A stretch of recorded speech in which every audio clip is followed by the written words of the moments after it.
आइए जानते हैं आज की कुछ प्रमुख अंतर्राष्ट्रीय खबरों को। उससे पहले एक नजर आज के हेडलाइंस पर। डीजीपी हाजिर हों। मणिपुर हिंसा पर सुनवाई के दौरान सुप्रीम कोर्ट ने पूछ लिए एक साथ कई मुश्किल सवाल। शरद पवार की राजनीतिक भूमिका पर किसे संदेह, पीएम से मिले एनसीपी अध्यक्ष तो कांग्रेस ने दे दी यह सलाह। अविश्वास प्रस्ताव पर बहस को लेकर तारीख हुई तय, बीजेडी सरकार के साथ, जाने अन्य दलों का क्या है रुख।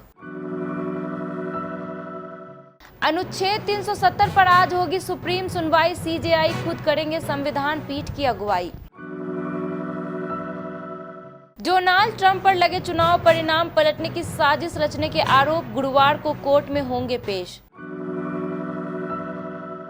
रूस का दावा, काला सागर में नागरिक व नौसैनिक जहाजों पर हमला किया विफल, यूक्रेन ने दिया ये जवाब। सोने के दाम में आई भारी गिरावट, चेक कर लें 10 ग्राम का ताजा भाव। 160 करोड़ की बजट वाली रॉकी और रानी की प्रेम कहानी ने 5 दिनों में सिर्फ की इतनी कमाई, जाने आंकड़ा। ड्रीम गर्ल 2 का ट्रेलर आउट, करम और पूजा का डबल रोल करेंगे आयुष्मान खुराना, ब्राइडल रोल में दिखी पूजा। अभिषेक बनर्जी और पूजा करेंगे रोमांस। इन 5 खिलाड़ियों ने ठोकी वर्ल्ड कप की दावेदारी, वेस्टइंडीज में जमकर मचाया गदर। सुप्रीम कोर्ट ने मणिपुर में महिलाओं को निवस्त्र कर घुमाने के वीडियो को सोमवार भयावह करार देते हुए एफआईआर दर्ज करने में हुई देरी की वजह का पता लगाने का निर्देश दिया था। वहीं मंगलवार को सुनवाई के दौरान सुप्रीम कोर्ट ने एक बार फिर फटकार लगाई और राज्य के डीजीपी को सुप्रीम कोर्ट में पेश होने का आदेश दिया। मणिपुर के हालात नाराज सुप्रीम कोर्ट ने मंगलवार को कहा कि वहां पर कानून व्यवस्था व संवैधानिक मशीनरी पूरी तरह से ध्वस्त हो गई है। सुप्रीम कोर्ट ने मणिपुर राज्य पुलिस की ओर से हिंसा के मामलों की जांच को सुस्त और बहुत ही लाचार करार दिया। मणिपुर में बेलगाम जातीय हिंसा से निपटने में सुरक्षा एजेंसियों के तौर तरीके की आलोचना करते हुए कोर्ट ने कहा कि पुलिस ने कानून व्यवस्था पर से नियंत्रण खो दिया है। सुप्रीम कोर्ट ने राज्य के पुलिस महानिदेशक को निर्देश दिया कि सोमवार 7 अगस्त को मणिपुर से जुड़ी याचिकाओं पर सुनवाई के वक्त वह व्यक्तिगत रूप से उपस्थित हों। कल प्रधानमंत्री नरेंद्र मोदी को तिलक स्मारक समिति की ओर से दिए जाने वाले लोकमान्य तिलक राष्ट्रीय पुरस्कार से सम्मानित किया गया। राष्ट्रवादी कांग्रेस पार्टी के अध्यक्ष शरद पवार की उपस्थिति में पुणे में आयोजित एक कार्यक्रम में केवल आमंत्रित लोगों की उपस्थिति में पीएम मोदी को यह पुरस्कार प्रदान किया गया। इस कार्यक्रम में शरद पवार के शामिल होने से उनकी राजनीतिक भूमिका पर संदेह जताया जा रहा है। कांग्रेस और शिवसेना के ठाकरे समूह के नेताओं के साथ साथ कई राजनीतिक विश्लेषकों ने कहा है कि शरद पवार की कार्रवाई लोगों के बीच भ्रम पैदा कर रही है। मणिपुर के मुद्दे पर विपक्षी गठबंधन इंडिया की ओर से लाए अविश्वास प्रस्ताव पर लोकसभा में 8 से 10 अगस्त तक बहस होगी। प्रधानमंत्री नरेंद्र मोदी सत्र के आखिरी दिन विपक्ष के इस कदम का जवाब दे सकते हैं। अविश्वास प्रस्ताव पर बहस को लेकर स्पीकर ओम बिरला की ओर से मंगलवार को बुलाई गई लोकसभा की बिजनेस एडवाइजरी कमेटी की बैठक में फैसला लिया गया। बैठक के बाद एक वरिष्ठ नेता ने कहा कि अविश्वास प्रस्ताव पर बहस 8 अगस्त को शुरू होगी और 10 अगस्त तक जारी रहेगी, जब प्रधानमंत्री बहस का जवाब देंगे। आपको बताते हैं कि लोकसभा की क्या स्थिति है और कौन से दल अविश्वास प्रस्ताव के समर्थन में है और कौन विरोध में। जम्मू कश्मीर की विशेष दर्जा देने वाले अनुच्छेद 370 को समाप्त किए जाने के खिलाफ दाखिल याचिकाओं पर सुप्रीम कोर्ट बुधवार से प्रधान न्यायाधीश डीवाई चंद्रचूड़ की अध्यक्षता वाली 5 न्यायाधीशों की संविधान पीठ सुनवाई करेगी। पिछले 11 जुलाई को सुप्रीम कोर्ट ने अनुच्छेद 370 पर सुनवाई की रूपरेखा तय करते हुए 2 अगस्त से रोजाना सुनवाई करने की बात कही थी।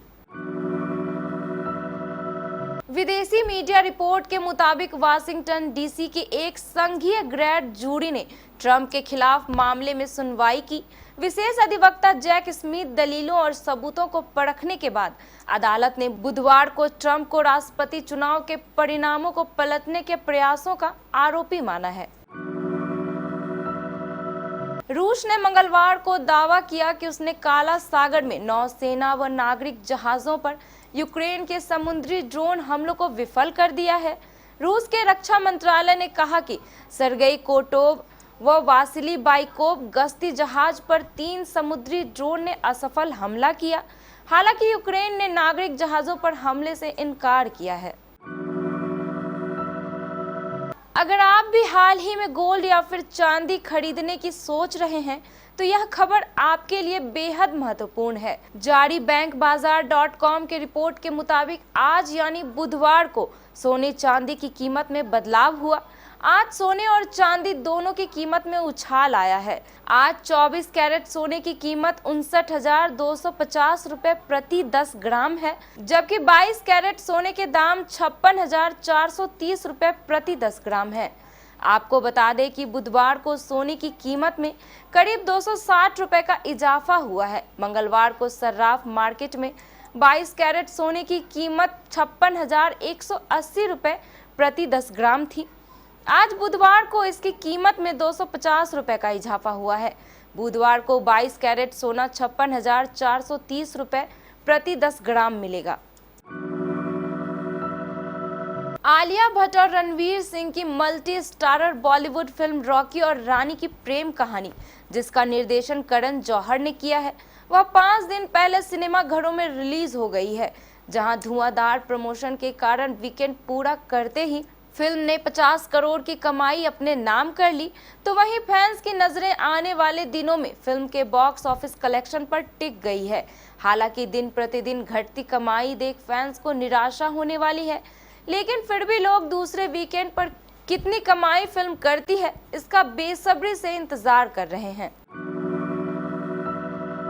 आयुष्मान खुराना और Ananya Panday starrer film Dream Girl 2 का ट्रेलर रिलीज हो चुका है। इस फिल्म में आयुष्मान खुराना डबल रोल में दिखाई देंगे। फिल्म में पूजा के अलावा आयुष्मान मेल कैरेक्टर के रूप में भी दिखाई दे रहे हैं। ये कॉमेडी ड्रामा फिल्म 25 अगस्त को थिएटर में रिलीज होगी। राज सांडिल फिल्म के डायरेक्टर हैं। भारतीय टीम और वेस्टइंडीज के बीच 3 मैचों की वनडे सीरीज का आखिरी और निर्णायक मुकाबला पोर्ट ऑफ स्पेन में खेला गया। इस मैच में भारतीय टीम ने 200 रनों से शानदार जीत दर्ज की और सीरीज पर भी 2-1 से कब्जा जमाया।